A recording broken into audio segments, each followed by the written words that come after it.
A History of the Dust Bowl by Nathaniel Julio. The Dust Bowl was a time period in the 1930s taking place in the Great Plains, mostly Texas and Oklahoma. Also known as the Dirty Thirties, giant dust storms destroyed the land. These storms, also called black blizzards, ruined the lives of thousands of families, destroyed the abundance of crops and livestock in America, and deepened the Great Depression by destroying the abundance of food. Throughout the 1920s, farming technologies advanced on a large scale, making farming easier.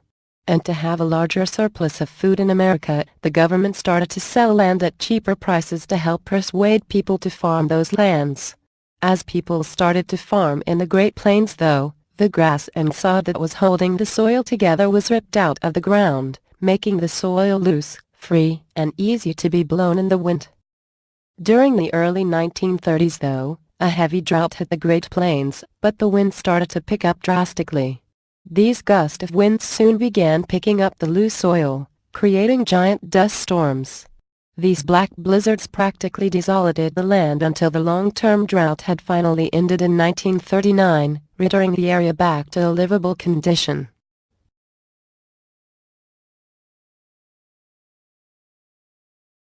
The Dust Bowl's dust storms affected thousands of people in relatively the same ways.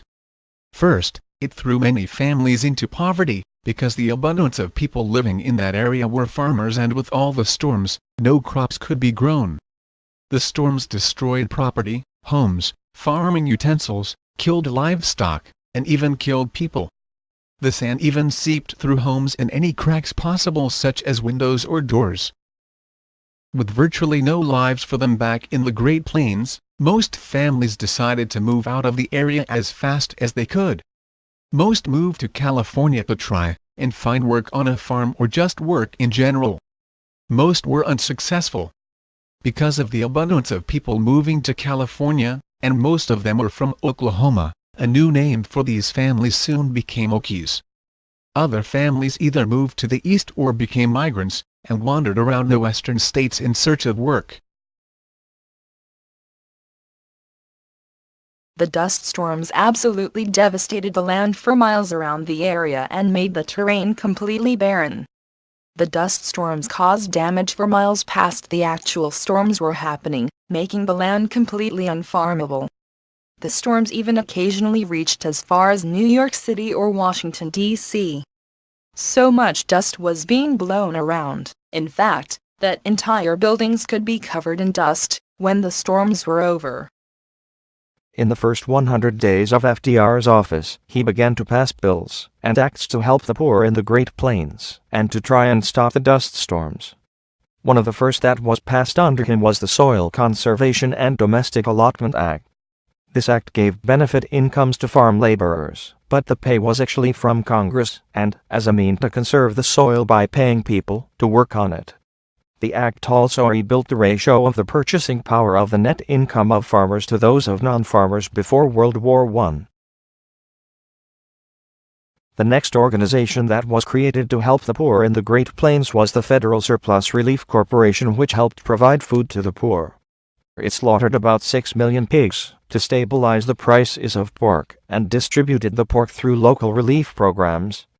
When questioned on why they would ruin the economy by destroying the pork industry, they responded that they actually saved it by lowering the prices to a reasonable point and creating an actual market for pork within the United States. The corporation also distributed apples, beans, canned beef, cotton goods such as clothes, flour, and pork products through relief programs. Another service created to help those in the Dust Bowl was the Drought Relief Service, which bought cattle from designated emergency relief areas for $14 to $20 a head, removed any and all the meat that was designated unfit for human consumption, and then gave the remaining meat to the Federal Surplus Relief Corporation. The last and most important of the organizations created to aid those in the Dust Bowl was the Civilian Conservation Act, which planted 200 million trees from Canada to Abilene, Texas. These trees were planted to break the wind, hold water in the soil, and to hold the soil together. They also taught farmers how to farm while preserving the soil and preventing erosion. They also encouraged the use of painting and plowing techniques that conserve the soil, such as crop rotation.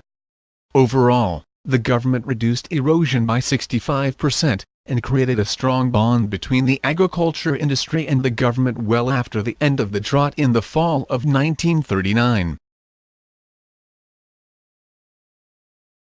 Scientists are actually unsure if something like this could happen again. The current plants have held their ground through several large dust storms during the 1950s, mid-1970s, early 2000s, and 2011 to 2012, but scientists do not know how long these acts will last. Another factor that poses this could happen again is that with the increase of greenhouse gases and global warming, Texas and Oklahoma are having hotter and drier summers every year. That does pose as a problem if a drought were to happen.